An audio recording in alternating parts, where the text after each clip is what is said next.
తెలంగాణ విజ్ఞానులను, తెలంగాణ ప్రజా సంఘాలను చెప్పదలుచుకున్నా. ఆనాడు ఉమ్మడి రాష్ట్రంలో సమైక్య పాలనలో తెలంగాణ ప్రాంతానికి అన్యాయం జరిగింది.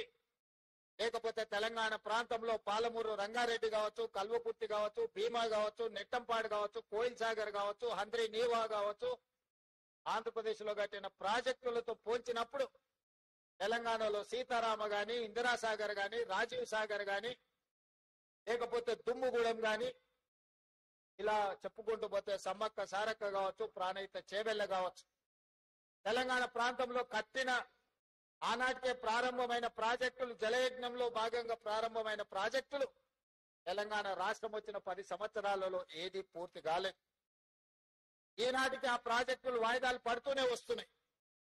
2 లక్షల కోట్ల రూపాయలు ఖర్చు అయిపోయిన నీళ్లు, ఈ నిధులు వరదలాగా నీళ్లలాగా మారినాయి.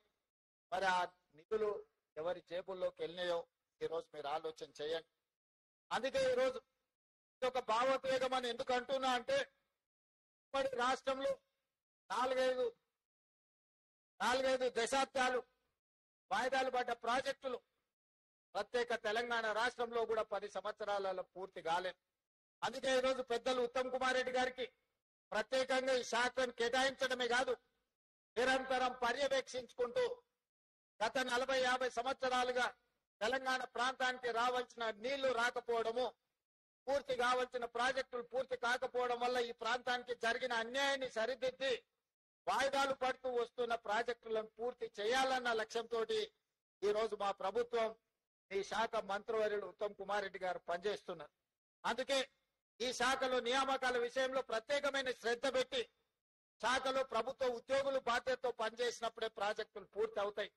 మరి ఆ శాఖకు సంబంధించిన ఉద్యోగ నియామక పత్రాలను 10 సంవత్సరాలు నియమించకపోవడం వల్ల వాయిదాలు పడుతూ వచ్చినాయి.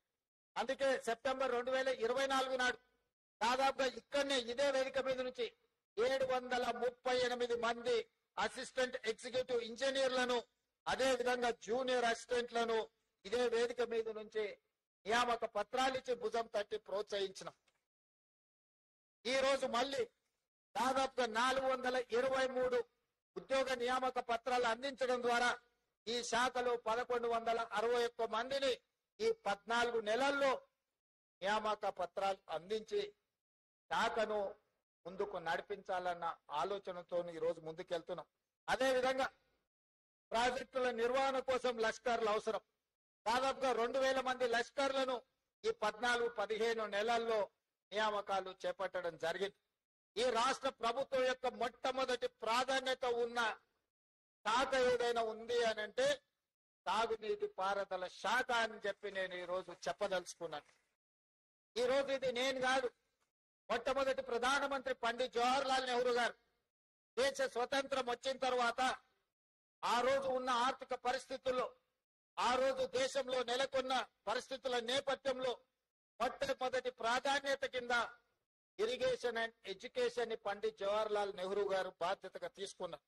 ఈ దేశంలో ప్రజలు చదువుకుంటే ప్రపంచ దేశాలతో పోటీ పడతారు. ఈ దేశంలో సాగునీటి పారుదల ప్రాజెక్టులు, ముఖ్యంగా బహుళార్థక సాధక ప్రాజెక్టులను నిర్మిస్తే రైతులు ఆత్మగౌరవంతో బ్రతుకుతారు. ఆనాడు కరువుతో ప్రజలు చచ్చిపోతుంటే కరువు నుంచి ప్రజల్ని కాపాడడానికి సాగునీటి ప్రాజెక్టులను ప్రాధాన్యత కింద తీసుకున్నారు. మొట్టమొదటి ప్రధానమంత్రి మొదటి ప్రాధాన్యత కింద తీసుకున్న ఇరిగేషన్ అండ్ ఎడ్యుకేషన్ ఈ రోజు ప్రపంచ దేశాల ముందు మనం ఆత్మగౌరవంతో నిలబడే విధంగా ఈ దేశం అభివృద్ధి చెందింది. ఈ రోజు ఆహార ఉత్పత్తిలో మిగులు దేశంగా మన దేశము నిలబడ్డది అని అంటే ఆనాడు బాక్రానంగల్ డ్యాం నుంచి మొదలు పెడితే నాగార్జున సాగర్, శ్రీశైలం, అదే విధంగా ఎస్ఆర్ఎస్పి ప్రాజెక్టుల వరకు మొట్టమొదటి ప్రధానమంత్రి పండిట్ జవహర్లాల్ నెహ్రూ గారు వేసిన పునాదులే ఈ రోజు తెలంగాణ రాష్ట్రంలో సాగునీటి ప్రాజెక్టులు. చాలా సందర్భాలలో మాట్లాడుతున్నారు, మేము 1 కోటి ఎకరాలకు నీళ్లు ఇద్దామనుకున్నాము, 1 కోటి ఎకరాలకు నీళ్లు ఇచ్చినామని. ఆనాడు కాంగ్రెస్ పార్టీ పండిట్ జవహర్లాల్ నెహ్రూ గారు మొదలుపెట్టిన నాగార్జున సాగర్, శ్రీశైలం, శ్రీరామ్ సాగర్ చూడండి, ఈనాడు కట్టిన కాళేశ్వరం చూడండి, ఎంత నిధులతో ప్రాజెక్టులు కట్టినాం. ఇవే కాదు, అంతకంటే వెనక్కి వెళ్తే నిజాం సర్కారు కట్టిన 1908లో ఈ నగరానికి వరదలు వచ్చి వేలాది మంది చచ్చిపోయినప్పుడు మోక్షగుండం విశ్వేశ్వరయ్య గారు డిజైన్ చేసిన ఉస్మాన్ సాగర్, హిమాయత్ సాగర్, మూసీ నది డిజైన్లను చూడండి, నిర్మాణాలను చూడండి. 100 సంవత్సరాలైన చెక్కు చెదరక మానవ నిర్మితమైన అద్భుతమైన కళాఖండాలుగా ఈ రోజు ఆ ప్రాజెక్టులు ఉన్నాయి. సాంకేతిక పరిజ్ఞానం లేనప్పుడు నాగార్జున సాగర్ కట్టింది. సాంకేతిక పరిజ్ఞానం అభివృద్ధి చెందుతున్న సందర్భంలో శ్రీశైలం ప్రాజెక్టు కట్టిరు, శ్రీరామ్ సాగర్ కట్టిరు. ఆనాడు కట్టిన ప్రాజెక్టులు ఎన్నోసార్లు వరదలు వచ్చినాయి, ఉపద్రవాలు వచ్చినాయి. కానీ ఆ ప్రాజెక్టులు ఈ రోజు నిటారుగా నిలబడి మన ప్రాంత ప్రతిష్టకు ప్రతీకలుగా నిలబడ్డాయి. ఉమ్మడి రాష్ట్రంలో 22 లక్షల ఎకరాలకు నీళ్లు ఇచ్చిన నాగార్జున సాగర్ కావచ్చు. ఈ రోజు పవర్ ప్రాజెక్టులు గాని సాగునీటి ప్రాజెక్టులు అందిస్తున్న శ్రీశైలం 2009లో అత్యధికంగా వరదలు వచ్చినప్పుడు కొట్టుకుపోతాయేమని చెప్పి ప్రజలు కృష్ణానది పరివాహక ప్రాంతంలో ప్రజలు ప్రాణాలను గుప్పిట్లో పట్టుకొని ఉన్నా కూడా చెక్కు చెదరకుండా నిలబడ్డ ప్రాజెక్టులు శ్రీరామ్ సాగర్ గాని, లేకపోతే నాగార్జున సాగర్ గాని, లేకపోతే శ్రీశైలం ప్రాజెక్టు. ఏ వరదలు లేవు, ఏ ఉపద్రవం లేదు, ఏ భూకంపాలు లేవు. 3 ఏళ్లలోనే కట్టడం కూలడం జరిగిపోయింది కాళేశ్వరం. ఈ 3 ప్రాజెక్టుల మీద 10,000 కోట్ల రూపాయలు కూడా మేము ఖర్చు పెట్టలేదు కాంగ్రెస్ పార్టీ. కానీ ఒక్క కాళేశ్వరాన్ని నేను చెప్పడం లేదు, కాకి ఇచ్చిన అంచనాలు 1,47,000 కోట్ల రూపాయలు. నేను ముఖ్యమంత్రిగా పదవి చేపట్టిన తర్వాత లెక్కలేస్తే 1,02,000 కోట్ల రూపాయలు కాళేశ్వరం ప్రాజెక్టులో కాంట్రాక్టర్లకు బిల్లులు చెల్లించను. ఇంకా ఒక్క కాళేశ్వరంలోనే ఒక 10,000-15,000 కోట్ల రూపాయలు కాంట్రాక్టర్లకు బకాయిలు ఉన్నాయి.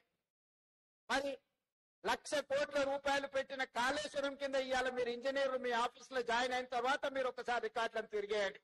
50,000 ఎకరాలకు కూడా నీళ్లు ఇవ్వలేకపోయినరు.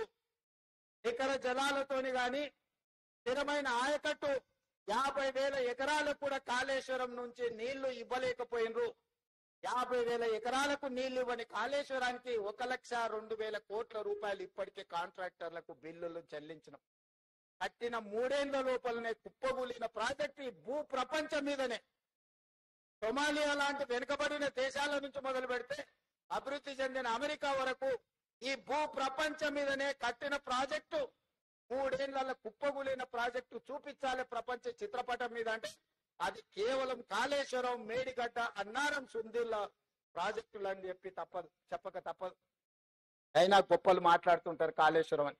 అందుకే ఈ రోజు ఇంజనీర్లు నేను మీకు సూచన చేస్తున్నా, మీరు ఆదర్శంగా తీసుకోవాల్సిన ప్రాజెక్టులు నాగార్జున సాగర్, శ్రీశైలం, ఉస్మాన్ సాగర్, హిమాయత్ సాగర్ అయితే ఎలా కట్టకూడదో, ఎలా కడితే ప్రజలకు నష్టం జరుగుతుందో చూడాల్సింది కాళేశ్వరం. తప్పకుండా మీరు ఉద్యోగంలో చేరిన తర్వాత శ్రీశైలం, నాగార్జున సాగర్ సందర్శించాలి. మోక్షగుండం విశ్వేశ్వరయ్య కట్టిన హిమాయత్ సాగర్, ఉస్మాన్ సాగర్ ని సందర్శించాలి. అదే విధంగా ఈ రోజు మీరు కాళేశ్వరాన్ని కూడా సందర్శించి ఎందుకు ఇంత భూయిష్టమైన ప్రాజెక్టులు నిర్మాణం జరిగినరు, ఎక్కడైనా చిన్న ఇల్లు పూరు గుడిసె కట్టుకున్నా కూడా పునాది తవ్వి కనీసం ఆ భూమి ఎట్లుంది, చదునుందా, లూజ్ ఉందా, లేకపోతే హార్డ్ రాక్ ఉందా, సాఫ్ట్ రాక్ ఉందా, ఎట్లుందో మనం ఒక అంచనాకు వస్తాం. కానీ 1,000 కోట్ల రూపాయలు పెట్టి నిర్మిస్తున్న మేడిగడ్డ, అన్నారం, సుందిళ్ళ ప్రాజెక్టులు కట్టిన దగ్గర కనీసం సాయిల్ టెస్ట్ కూడా చేయలేదు. పెద్దసారి హెలికాప్టర్లో పోకుంటూ కిందికి చూసి ఇంజనీర్ గారికి చూపించారు, ఇక్కడ ఒక బ్రిడ్జ్ కట్టి, ఇక్కడ ఒకటి కట్టి, ఇక్కడ ఒకటి కట్టాలి. వారు పేపర్ మీద రాసుకున్నారు, కిందికి వచ్చారు, కాంట్రాక్టర్కి ఇచ్చారు, ఆయన కట్టిండ్రు. ఇంత అధ్వానంగా గాల్లో నుంచి ప్రాజెక్టులను చూపించి 80,000 పుస్తకాలు చదివినా నేనే ఇంజనీర్ను, నేనే డాక్టర్ను, నేనే లాయర్ను, నేనే అని ఈ రోజు నేనే దొంగనని ఆయనే చెప్పుకునే పరిస్థితులు ఈ రోజు రాష్ట్రంలో దాపురించి. అందుకే ఇంజనీర్ల పనే చేయండి. పొలిటికల్ ఎగ్జిక్యూటివ్స్ గా మీరు ఇచ్చే సాంకేతిక పరమైన సమాచారాన్ని ప్రాతిపదికన ప్రాజెక్టులు కట్టాలా లేదా పాలసీ డెసిషన్ మాత్రమే పొలిటికల్ ఎగ్జిక్యూటివ్స్ చేయాలి. ఇంజనీర్లు చేయాల్సిన పని ప్రజాప్రతినిధులు, మంత్రులు, ముఖ్యమంత్రులు చెయ్యకూడదు. అట్లా చేస్తే ఏమైతుందో కాళేశ్వరం ఒక ఉదాహరణ. ఇంజనీర్ల గౌరవం ఇంజనీర్లకు ఉండాలి. మీరు కష్టపడి చదువుకున్న అసిస్టెంట్ ఎగ్జిక్యూటివ్ ఇంజనీర్ గా మీ ఉద్యోగ బాధ్యతలు మొదలు పెడితే చీఫ్ ఇంజనీర్ కావాలి, లేకపోతే ఇంజనీరింగ్ చీఫ్ కావాలంటే 30 ఏళ్ళు శాఖలు కష్టపడి మెట్టు ఎక్కుకుంటూ వస్తే ఇంజనీరింగ్ చీఫ్ అనే ఉద్యోగం వస్తుంది. కాలం కలిసి వస్తే ఎమ్మెల్యే కావచ్చు, మంత్రి కావచ్చు, ముఖ్యమంత్రి కావచ్చు, 3 ఏళ్ళలోనే 2 ఏళ్ళలోనే. ఇంజనీరింగ్ చీఫ్ 30 ఏళ్ళు అయితే కానీ కాలేరు. 30 ఏళ్ళోడు అనుభవం, గాలి కొట్టుకొచ్చిన అవకాశంతో గాలి మోటార్లు తిరుక్కుంటూ ఇక్కడ బ్రిడ్జులు కట్టండి, ఇక్కడ బారేజులు కట్టండి, ఇక్కడ రిజర్వాయర్లు కట్టండి అని చెప్తే ఎట్లా జరుగుద్దో ఏం జరుగుద్దో కండ్ల ముందల కాళేశ్వరం ఉంది. అందుకే ఎవరైనా అధికారులు, నేను స్పష్టంగా చెప్తున్నా, రాజకీయ నాయకులకు ఉన్న పరిమితమైన జ్ఞానంతో మీకు ఏదైనా చెబితే చేస్తే తర్వాత ఊచలు లెక్క పెట్టాల్సింది మీరే. ఎందుకంటే ఈ రోజు వచ్చిన విచారణలు, నిన్నమన్న విజిలెన్స్ అండ్ ఎన్ఫోర్స్మెంట్ కానీ, నేషనల్ డ్యామ్ సేఫ్టీ అథారిటీ ఇచ్చిన నివేదికలు కానీ ఇవన్నీ చూస్తే మొత్తం అధికారుల పేర్ల మీద రాసి పెట్టారు. ఇచ్చిన ఆదేశాలు ప్రజాప్రతినిధులకు సంబంధించినవి, అమలు చేసింది అధికారులు. ఇవాళ విజిలెన్స్ అండ్ ఎన్ఫోర్స్మెంట్ కానీ ఎన్డీఎస్ఏ నివేదికల మొత్తం అధికారులను ఉరిదీయమని ఈరోజు వాళ్ళు నివేదికలు ఇచ్చింది. అంటే ఈరోజు ఏది పడితే అది కళ్ళు మూసుకొని చేస్తే ఏం జరుగుద్దో కాళేశ్వరం ఒక ఉదాహరణ. అందుకే శాఖలో మొదటి రోజు చేరబోతున్న మీకు రేపు భవిష్యత్తులో ఈ రాష్ట్రానికే బాధ్యత వహించే చీఫ్ ఇంజనీర్లుగా మీరు ఎదిగే అవకాశం ఉంది. మీరు కట్టే ప్రాజెక్టులు భవిష్యత్ తరాలకు మీరు అందించవలసిన బాధ్యత మీ మీద ఉన్నది. అందుకే మీరు కూడా సరైన విధంగా అంచనాలు వేసుకొని స్ట్రక్చరల్ ఇంజనీర్ ఏం పని చేయాలి, సిడిఓ సెంట్రల్ డిజైన్ ఆర్గనైజేషన్ నుండి ఇంజనీర్లు ఏం పని చేయాలి, ప్రాజెక్టులు సూపర్వైజ్ చేసే వాళ్ళు ఏం చేయాలా, ఎవరు ఏం పని చేయాలనో వాళ్ళు అదే పని చేయాలి. వెనకటికి సామెత ఉంది కదా, గాడిద చేయాల్సిన పని గాడిద చేయాలా, గుర్రం చేయాల్సిన పని గుర్రం చేయాలా అని. సో అందుకే ఎవరు చేయాల్సిన పని వాళ్ళు చేయాలనేదే నా సూచన. ఈరోజు తెలంగాణ రాష్ట్రానికి జరిగిన అన్యాయం గత పాలకుల నిర్ణయాల వల్ల, లోపభూయిష్టమైన ప్రాజెక్టుల నిర్మాణం వల్ల ఈరోజు ఏ ప్రాజెక్టు ఉంటుందో ఎప్పుడు కూలుతుందో తెలియదు. ఈ మధ్యలో సీతారామసాగర్ కూడా కట్టిన పిల్లర్స్ కానీ అన్ని కూలిపోయినట్టుగా అనిపిస్తున్నాయి. అసలు ఏ ప్రాజెక్టును ముట్టుకోవాలనో, ఎవరితో మాట్లాడాలనో గాల్లో పీక మేడలు కూలినట్టు కూలిపోతున్నాయి అని అంటే దీనికి కారణం వేదిక మీద ఉన్న అధికారులు కానీ, ఇక్కడ కొత్తగా చేరబోతున్న మీరు కానీ ఆలోచన చేయండి. అందుకే ఉత్తమ్ కుమార్ రెడ్డి గారు ప్రతి ఒక్క ప్రాజెక్టును ప్రత్యక్షంగా వారే క్షేత్రస్థాయిలో పర్యటనకు వెళ్ళి ప్రతి ప్రాజెక్టును డీటెయిల్గా స్టడీ చేసి ఎక్స్పర్ట్స్ ఒపీనియన్ తీసుకొని ఈరోజు ముందుకు వెళ్తున్నాము. ఇవాళ అందుకే ఈ ప్రభుత్వం బాధ్యతతోని 75% పైబడిన ప్రాజెక్టులను తక్షణమే పూర్తి చేయాలని ఒక లక్ష్యం పెట్టుకొని ఈ ప్రాంతంలో ఉన్న ప్రాజెక్టులను, for example SLBC Srisailam left bank tunnel ఈ దేశంలోనే ఒక అద్భుతం. 44 కిలోమీటర్ల టన్నెల్ బోర్ మిషన్ తోని ప్రపంచంలోనే లాంగెస్ట్ టన్నెల్ తాగునీటి ప్రాజెక్టులలో. అట్లాంటి అద్భుతమైన టన్నెల్ ని కంబైన్డ్ స్టేట్ లోనే దాదాపుగా 25-30 కిలోమీటర్లు కంప్లీట్ చేసి ఈ ప్రభుత్వం 10 సంవత్సరాలైనా 10 కిలోమీటర్ల టన్నెల్ తవ్వకపోవడం వల్ల మళ్ళీ ఉత్తమ్ కుమార్ రెడ్డి గారు ముఖ్యమంత్రిగా బాధ్యతలు చేపట్టినాకనే ఎస్ఎల్బిసిలో టన్నెల్ ని మనం కదిలిస్తే 10 ఏళ్ల నుంచి కదలకుండా టన్నెల్ బోర్ మిషన్లు ఉండడంతో దాంట్లో నీరు బురద చేరుకొని ఒక్కసారిగా ప్రాజెక్ట్ కదలడంతో కుప్పగూలిపోయి 8 మందిని ఈరోజు బలి తీసుకునే పరిస్థితి వచ్చింది. తెలంగాణ రాష్ట్రం వచ్చినాక కూడా నల్గొండకు 3,60,000 ఎకరాలకు నీళ్లిచ్చే, గ్రావిటీతో నీళ్లిచ్చే ఎస్ఎల్బిసి ఎందుకు ఆగిపోయిందో ఎవరు నిర్లక్ష్యంతో హార్డ్లీ 2,000 కోట్లు ఖర్చు పెడితే 3,60,000 ఎకరాలకు నీళ్లు వచ్చేది. కానీ ఇలా కాళేశ్వరం మీద 1,00,000 కోట్లు ఖర్చు పెట్టిన మనకు వచ్చిన ఆయకట్టు 50,000 ఎకరాలు కూడా రాలేదు. అధికారిక లెక్కలు చెప్తున్నా నేను.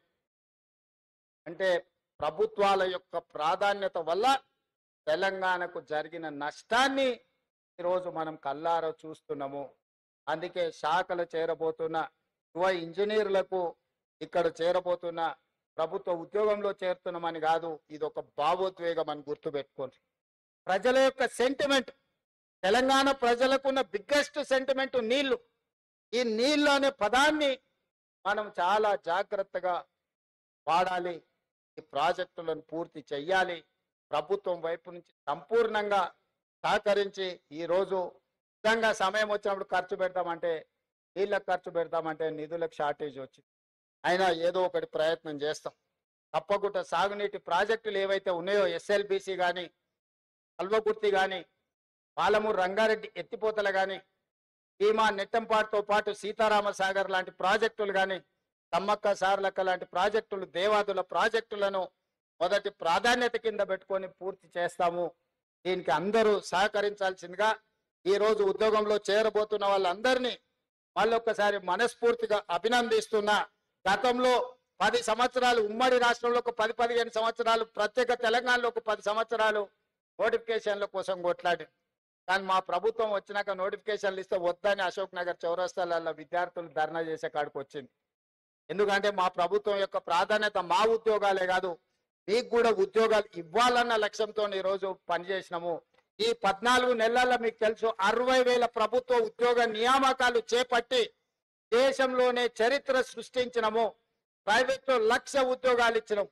3 లక్షల కోట్ల రూపాయల ప్రైవేట్ కార్పొరేట్ పెట్టుబడులు తీసుకొచ్చినాము. యువత యొక్క విద్య, యువత యొక్క ఉద్యోగాలు మా ప్రభుత్వం యొక్క మొదటి ప్రాధాన్యత.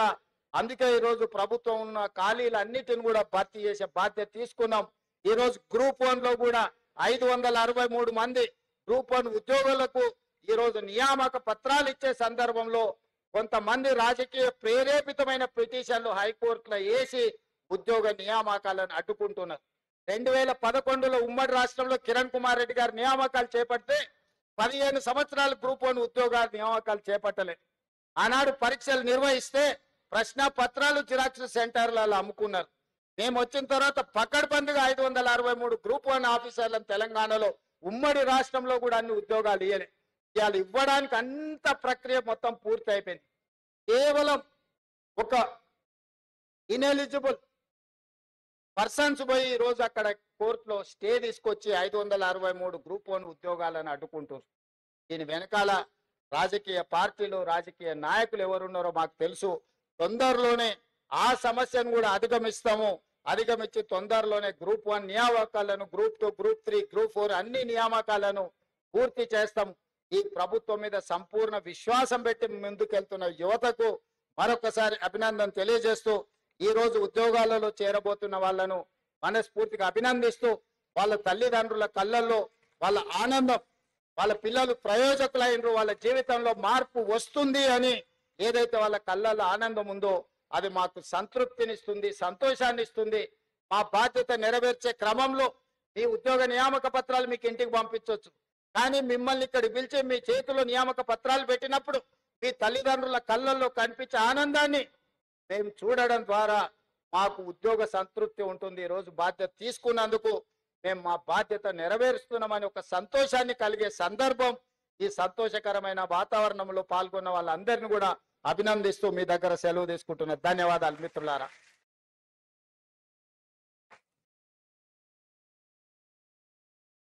ఈ నూతన ఉద్యోగాలు తెలంగాణ సేవలో కొత్త భావోద్వేగాలు అంటూ పూర్తిదాయక సందేశాన్ని ఇచ్చి భవిష్యత్తులో మీరు చీఫ్ ఇంజనీర్లుగా కూడా ఎదుగుతారో అని ఆశీర్వదించిన ఆనరబుల్ సీఎం గారికి మరొక మారు కొత్త ఉద్యోగాల చప్పట్లు మీ కుటుంబ సభ్యుల హర్షధ్వానాలుగా కూడా అందించవలసిందిగా కోరుతూ, ప్రస్తుతం ఇంటర్నేషనల్ ఈవెంట్ తో కలర్ఫుల్ గా ఉన్న మన బ్యూటిఫుల్ తెలంగాణ రాష్ట్రాన్ని బలోపేతం చేసే జల సేవా యోధులు బ్యూటిఫుల్ తెలంగాణకు అంకితమవుతున్నారు. సో బ్యూటిఫుల్ గా ఉన్నప్పుడే బ్యూటిఫుల్ గా ఉంటుంది అనే దాన్ని మీరు నిజం చేయాలని కోరుతూ, ఆనరబుల్ సీఎం గారి చేతుల మీదుగా ఇప్పుడు నియామక పత్రాలు అందుకోవటానికి ఇరిగేషన్ ఉన్నత అధికారులు కొందరిని ఎంపిక చేశారు. వీరు టాపర్స్. ముందుగా కావేటి వెంకటేష్ మల్టీ జోన్ 2 నుంచి, ఐతిపాముల నల్గొండ జిల్లా కావేటి వెంకటేష్ మల్టీ జోన్ 2 కు చెందిన ఈయన అసిస్టెంట్ ఇంజనీర్ గా నియామక పత్రం అందుకుంటున్నాడు. తర్వాత జూనియర్ టెక్నికల్ ఆఫీసర్స్ గా వీరు కూడా టాపర్సే. ముందుగా మిల్కూరి ఉమామహేష్,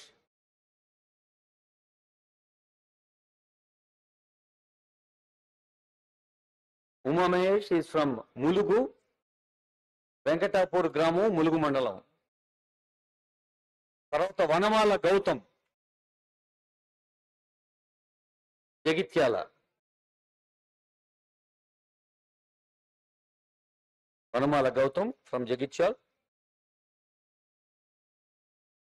అభిషేక్ కుమార్ ఫ్రమ్ జహానాబాద్, వీరు మగ్దూంపూర్ కుంభన్ అభిషేక్ కుమార్. కోడేటి నరేష్ గౌడ్ నిర్మల్ గొడిసిరాల. కడెం ప్రాజెక్టు దగ్గరే ఉంటుంది గొడిసిరాల. నరేష్.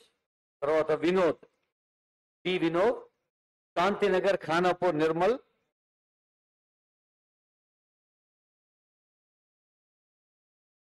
మత్స అభిలాష్ గౌడ్ నందిపేట్ నిజామాబాద్. ఇప్పుడు మన ఇరిగేషన్ శాఖ మంత్రులు గౌరవనీయులైన ముఖ్యమంత్రి గారికి ఇరిగేషన్ కుటుంబ సభ్యులందరి అవసరం చేసే ఆత్మీయ సత్కారం. ఆ తర్వాత మన special secretary Prashant Patil IAS గారి ఓట్ ఆఫ్ థ్యాంక్స్ ఉంటుంది. ఆ తర్వాత అందరం జనగణమన కలిసి పాడతాం. I request Honorable Minister for Irrigation Uttam Kumar Reddy garu to felicitate Honorable CM.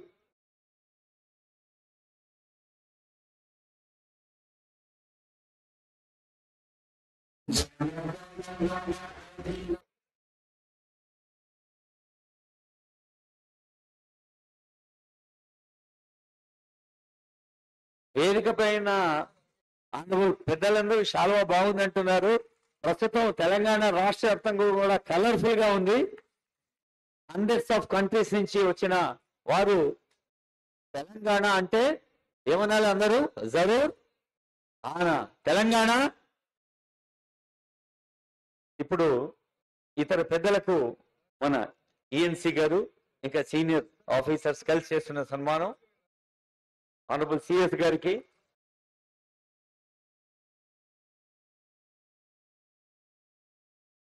ENC general Anil గారు, ప్రశాంత్ పాటిల్ గారు, ఇతర పెద్దలు, ఆనరబుల్ మినిస్టర్స్ కి. నిర్విఘ్నం కురుమే దేవా సర్వ కార్యేషు సర్వదా.